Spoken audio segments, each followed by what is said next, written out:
The boss of a big company needed to urgently speak to one of his employees about a problem with one of the main computers, so he dialed the employee's home phone number, only to be greeted by a child's whisper. Hello? A bit annoyed, the boss asked, Is your daddy home?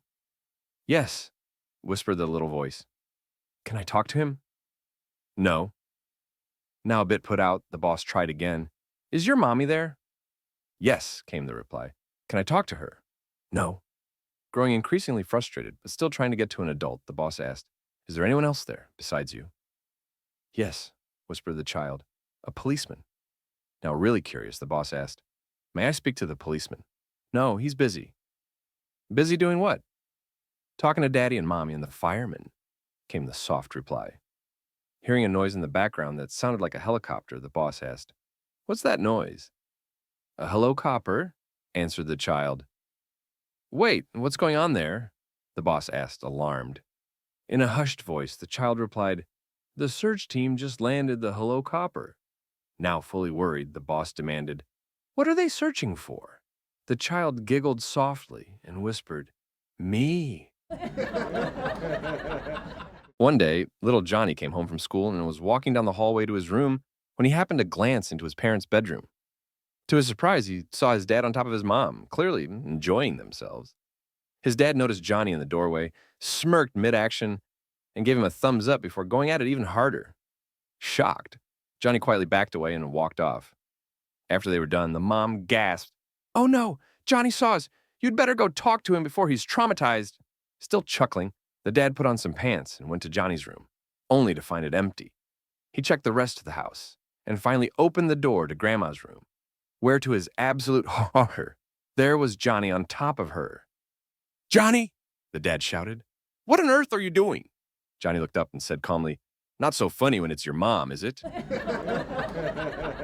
There once was a boy named Meaty. The thing about Meaty was, he was wrong about everything. In school, the teacher would ask, Meaty, what's 1 plus 1? Meaty would proudly answer, 11. The teacher would sigh, Meaty, you're wrong. But Meaty never gave up. Every day, hand raised, wrong answer. And every time, the same reply, Meaty, you're wrong. Over time, the constant correction started to wear on him. He began to doubt himself, wondering if he'd ever be right about anything. One evening, Meaty sat on the back porch with his dad, talking about life. His dad smiled and said, Son, there's more to life than being right. One day you'll find your purpose. Meaty looked up at the stars, pondering his dad's words. Then he squinted and pointed. Hey, Dad, I think that shiny thing up there is headed right toward us.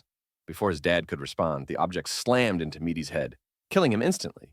His dad jumped to his feet in shock, screaming, Meteorite! Dad. Son, come in here. We need to talk. Son, what's up, Dad?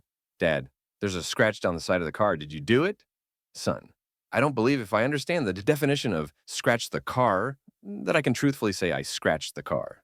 Dad, well, it wasn't there yesterday. You drove the car last night, and no one else has touched it since. How do you explain the scratch? Son, well, as I've said before, I have no recollection of scratching the car. While it is true that I took the car out, I did not scratch it.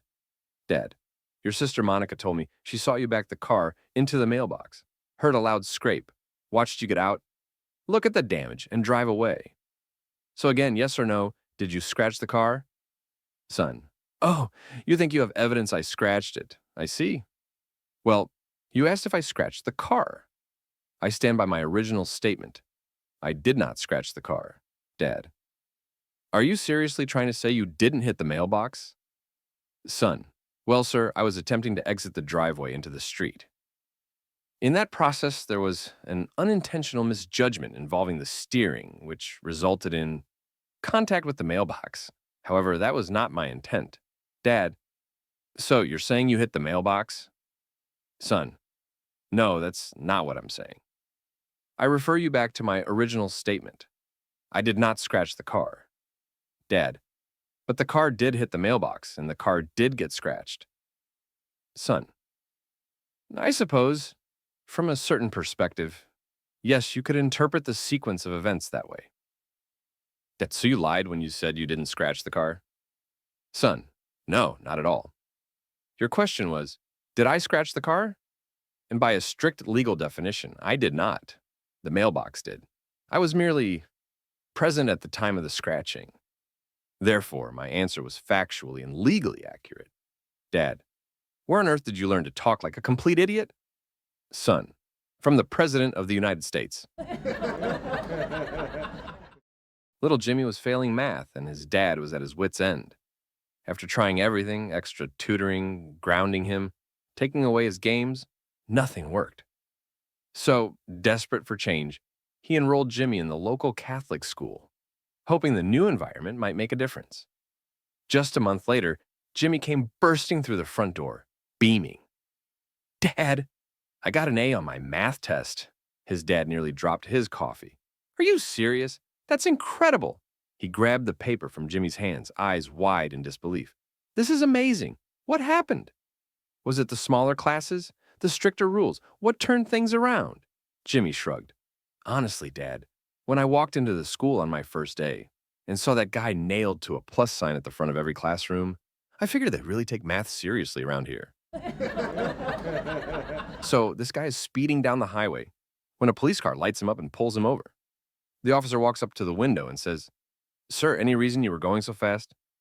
The driver says, I'm a juggler with a traveling circus. I'm late for my next show. I'm sorry, officer. The cop raises an eyebrow. A juggler, huh? Tell you what, if you can prove that, I'll let you off with just a warning. The man shrugs. Well, my juggling gear's in the moving van. I had to ship it ahead. The officer thinks for a second, then goes back to his cruiser and returns with 3 road flares. Here, use these. He lights them up and hands them over. The guy takes the flaming flares and immediately starts juggling them in a perfect rhythm, flames spinning through the air like a pro. Just then, another driver passing by sees the scene, slams on the brakes, pulls over, stumbles out of his car, and walks straight into the backseat of the police cruiser. The cop runs over and says, Hey, what do you think you're doing? The guy slurs, Officer, I'm not even going to try passing that new sobriety test you got. On his first day aboard a Navy ship, a young sailor is taken on a tour by the captain himself. They walk the decks, meet the crew, go over duties and routines. Everything seems shipshape. At the end of the tour, the young man looks a bit sheepish. He clears his throat and says, Captain, if you don't mind me asking, I notice there are no women on board. And, well, we're going to be at sea for months, and a man has certain needs. The captain nods knowingly. Ah, say no more, sailor. We have that covered.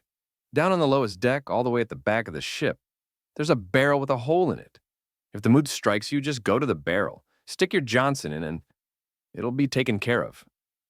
The young sailor's eyes widen. Really? Absolutely, says the captain. You can use it any time you'd like, except for the second Tuesday of every month. The sailor blinks. Why not the second Tuesday? The captain smiles grimly. Well, no, that's your day in the barrel. 2 buddies head up north for a moose hunting trip. They hire a bush pilot to fly them deep into the Canadian wilderness. Before they take off, the pilot gives them a stern warning. Listen, I'll fly you in, but you're only allowed to shoot 1 moose. My plane can't carry more than that. Last year, 2 guys like you tried to bring back 2, and we crashed. The pilot died, and the hunters barely survived. The hunters nod seriously. Got it, 1 moose, no problem. So the pilot flies them out and drops them off. Not long after, the guys shoot a moose and drag it back to the landing spot. But with time still on their hands, and with the memory of last year a bit fuzzy, they figure, what the heck, let's get another. By the next day, they have 2 moose waiting at the makeshift runway. The pilot arrives and immediately protests, I told you, 1 moose. The plane won't make it with 2. But the hunters argue, we're both pretty light. These moose aren't that big, and hey, the guy last year made it. The pilot hesitates, then finally agrees. They load everything up and take off. The plane struggles, it climbs a bit, then dips, struggles again, until it clips a tree and crashes to the ground. The pilot is killed instantly. One hunter pulls the other from the wreckage. As they lay groaning in the dirt, one says, Where are we? The other looks around, then climbs a nearby tree for a better view. He peers out, then shouts down, I think we're about a mile from where we crashed last year. A man is shipwrecked during a storm and clings to some wreckage for what feels like days. Eventually, he washes up on the shore of a strange, uncharted land.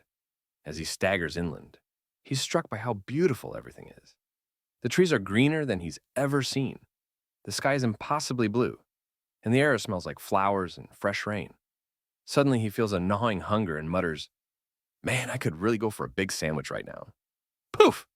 A sandwich appears in front of him. Not just any sandwich, the perfect sandwich. He devours it and then, still stunned, says, "Okay, I need something to drink. A huge soda would be amazing." Poof! A gas station-sized soda materializes. He sips it, eyes wide, and starts exploring. Eventually, he finds a calm, smiling man who welcomes him warmly. "This place is incredible," the shipwrecked man says. "Food appears when I want it, drinks too. What is this place?" The stranger nods, smiling. "Ah, my friend, you've landed on the most generous bay in the world. Anything your heart desires, anything at all, will find its way to you here." The man is stunned. "This is unbelievable. But what's this place called?" With a knowing grin and a twinkle in his eye, the stranger replies, "Cake Bay." One day, a pirate decided it was time to become the captain of his very own vessel. The only problem? He was short on doubloons, just a handful of gold coins to his name. He wandered down to the local shipyard and spoke with a salesman. After a quick exchange, he was handed the keys, well, metaphorical keys, to a decent-sized ship. The pirate was stunned. How could he afford such a fine-looking boat? He soon found out. The moment he set sail, every single plank groaned and creaked under his boots. With every step, the ship sang a symphony of misery. After a few days at sea, the noise drove him mad. He turned around and returned to the shipyard. The salesman shrugged and said, "Well, we do have one other option." He led the pirate to a much smaller vessel, practically a toy compared to the last. It was clearly built for a child. Reluctantly, the pirate agreed. "I can make this work," he muttered, climbing aboard. As long as he crouched, he could just about fit. But there was a new problem. The ship's wheel was down by his fly. A few more days passed at sea, and the pirate came limping back to shore. The salesman, confused, asked, "You want the creaky ship back?" The pirate winced, rubbing his groin. "Aye," he said, "that creaky old ship was annoying, but this one keeps driving me nuts." The owner of an insane asylum is facing a major problem. The place is overcrowded. After discussing with his staff, he comes up with a solution: to ask each patient a simple question, and if they answer correctly, they can leave. The goal is to let enough patients pass the test so that the asylum won't be so cramped. The question is this: the employee will hold up a brick and ask the patients, "What do you see?" The first patient is tested. The employee holds up a brick and asks, "What do you see here?" The patient looks at it and says, "A car." The employee sighs and says, "Sorry, you'll have to stay for more treatment." The second patient is tested.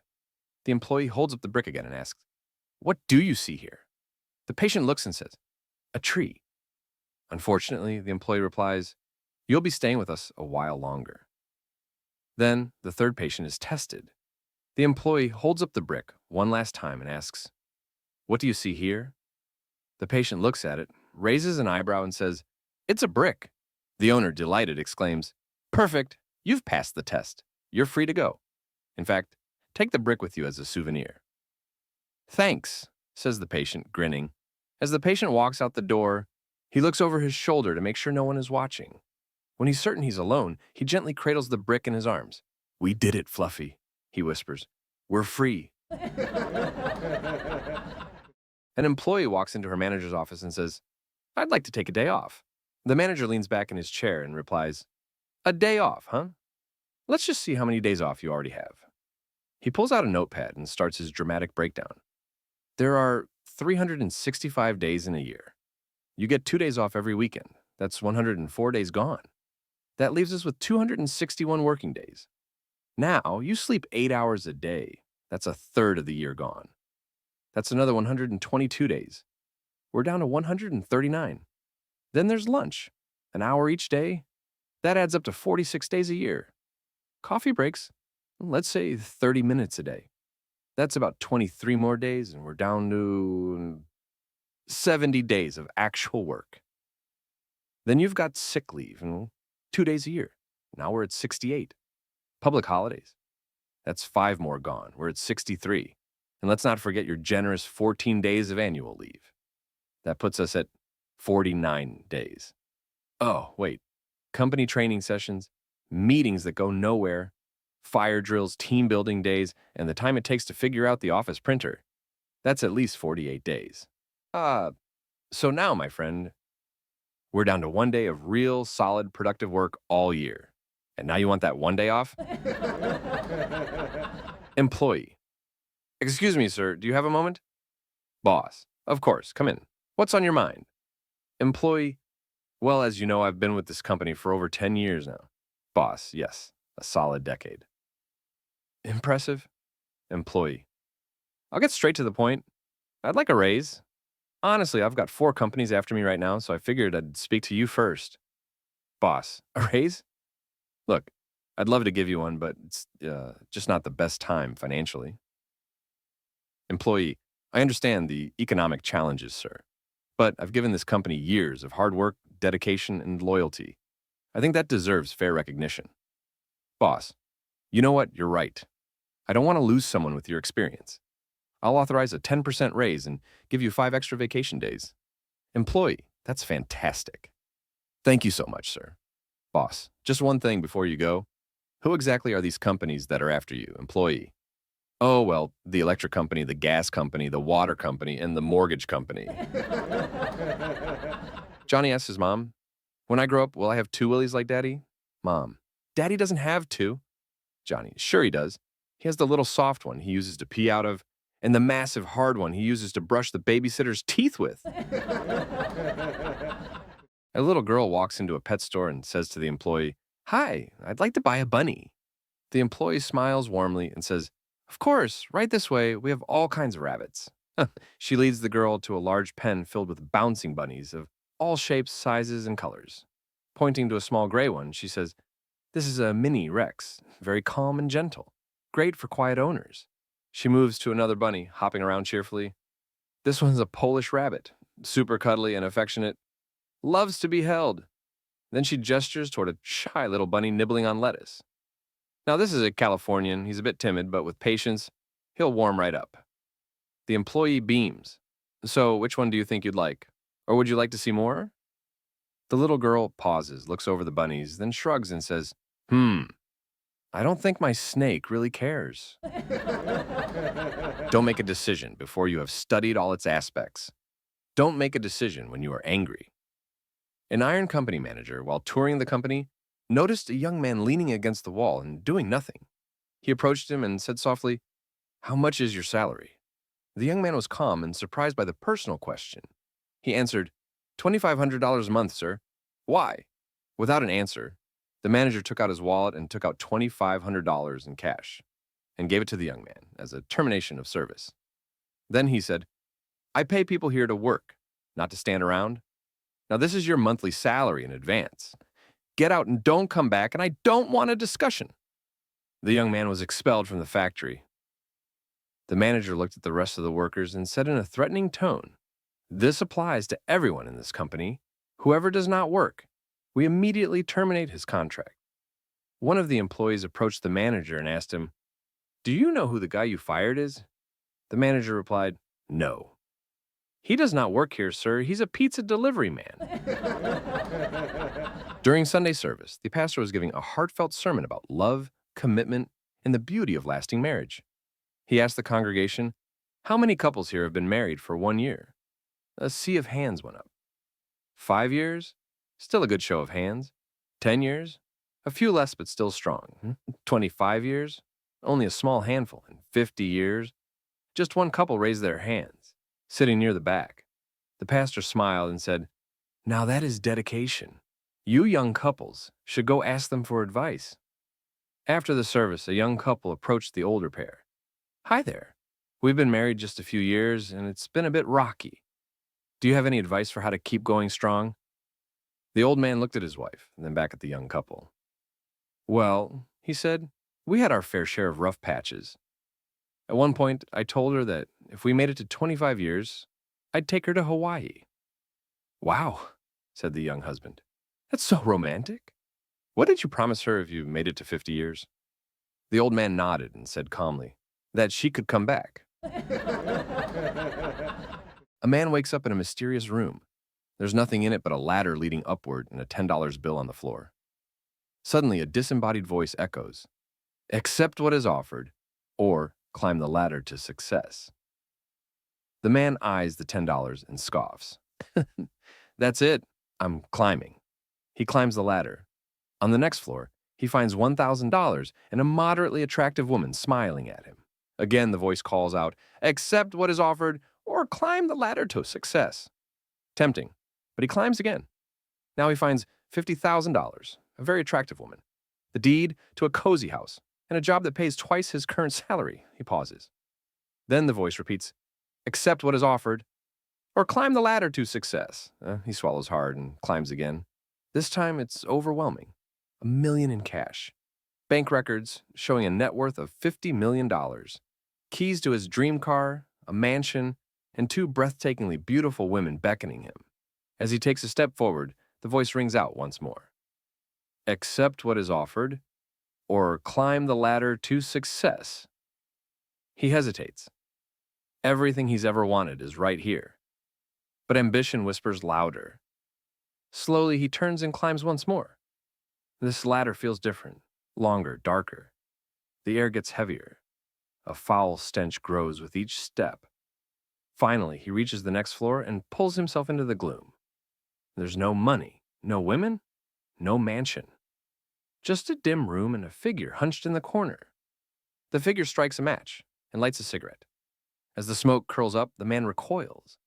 The figure is enormous, disheveled, at least 400 pounds, and smells like he's never even heard of soap. The man stares in shock as the figure grins and steps closer. "Whoa, welcome," he says with a wheeze. "I'm sis." A man dies and leaves his will, specifying that his stockbroker, financial advisor, and lawyer are each to receive $100,000. However, there's a condition. They must leave half of their inheritance, so $50,000, in his coffin after the funeral. The day of the funeral arrives, and each of them does as requested. After the ceremony, the 3 men meet at a bar to have a drink and catch up. The stockbroker speaks first. "I've got to admit something. I only left $10,000 in the coffin. I mean, it's not like he can use it now, right?" The financial advisor nods and adds, "Don't feel bad. I left just $5,000. I mean, was he really expecting us to throw away that much money?" The lawyer, looking disapproving, shakes his head. "I can't believe you two. I did exactly what was asked. I wrote a check for the full $50,000 and left it in the coffin." A man calls his home, and his newly appointed butler picks up the phone. Still a little nervous about his newly assigned duties, the butler answered nervously. "Hello, who's this?" The man was a little frustrated with the butler's lack of experience, and so he replied impatiently, "It's your boss, you idiot." Feeling guilty about not recognizing his own boss's voice, the butler quickly apologized. The man forgave him and asked him to take the phone to his wife. Butler, "But sir, ma'am is in her room, and I don't think I should go there." Man, "What do you mean you shouldn't go there?" "I have some urgent matters to discuss with her." Butler, "But sir, ma'am is in her room with another sir. The door is closed and I don't think I should disturb them." Hearing those words enraged the man. He couldn't bear the idea of his wife cheating on him. He replied angrily, "What? How could she do this to me?" He instructed the butler to go to his study. "Go to my study and open the second to last drawer on the left of my study table." The butler did as he was asked, and the man continued, "You'll see a pistol there. It should be loaded. Take that pistol and shoot my wife and the man screwing her. If you don't, then I'll come there and shoot you." The butler, losing his sense of thinking, did what he was asked, and the man continued with the instructions. "Now take the bodies and dump them in the swimming pool." Butler, "Swimming pool? But sir, there's no pool in the house." Man, "Oh, sorry, I dialed the wrong number." Bubba was bragging to his boss one day. I know everyone there is to know. Just name someone, anyone, and I know them." Tired of his boasting, his boss called his bluff. "Okay, Bubba, how about Tom Cruise?" "Sure, yes, Tom and I are old friends, and I can prove it." So Bubba and his boss fly out to Hollywood and knock on Tom Cruise's door, and sure enough, Tom Cruise shouts, "Bubba, great to see you. You and your friend come right in and join me for lunch." Although impressed, Bubba's boss is still skeptical. After they leave Cruz's house, he tells Bubba that he thinks Bubba's knowing Cruz was just lucky. No, just name anyone else, Bubba says. President Clinton, his boss quickly retorts. Yes, Bubba says, I know him. Let's fly out to Washington. And off they go. At the White House, Clinton spots Bubba on the tour and motions him and his boss over, saying, Bubba, what a surprise. I was just on my way to a meeting, but you and your friend come on in and let's have a cup of coffee first and catch up. Well, the boss is very shaken by now, but still not totally convinced. After they leave the White House grounds, he expresses his doubts to Bubba, who again implores him to name anyone else. The Pope, his boss replies. Sure, says Bubba. My folks are from Poland, and I've known the Pope a long time. So off they fly to Rome. Bubba and his boss are assembled with the masses in Vatican Square when Bubba says, This will never work. I can't catch the Pope's eye among all these people. Tell you what, I know all the guards. So let me just go upstairs, and I'll come out on the balcony with the Pope. And he disappears into the crowd headed toward the Vatican. Sure enough, half an hour later, Bubba emerges with the Pope on the balcony. But by the time Bubba returns, he finds that his boss has had a heart attack and is surrounded by paramedics. Working his way to his boss's side, Bubba asks him, What happened? His boss looks up and says, I was doing fine until you and the Pope came out on the balcony, and the man next to me said, Who's that on the balcony with Bubba? There's a man down on his luck. His wife left him, the boss fired him, and he lives above a shitty bar. He has had enough and has decided to kill himself, so he steals a bottle of poison from the bar and heads into the forest to kill himself. Out of nowhere, a sad horse comes running towards the man as he is about to hang himself. The man is shocked by this, but the horse is tame and just stares at him. The man hops down and the horse allows him to pet it.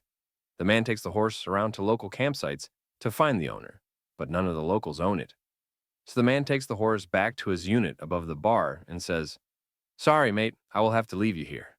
And then the man heads off to bed. The next day, the man has forgotten all about being suicidal and has a new view on life. He grabs his resume and goes off to find a new job.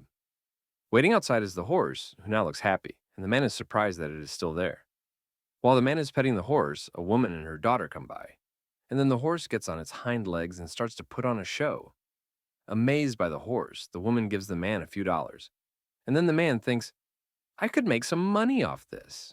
So the man and horse begin doing their show at local parks. Over time, word gets out about the man and his horse, and they become a worldwide sensation.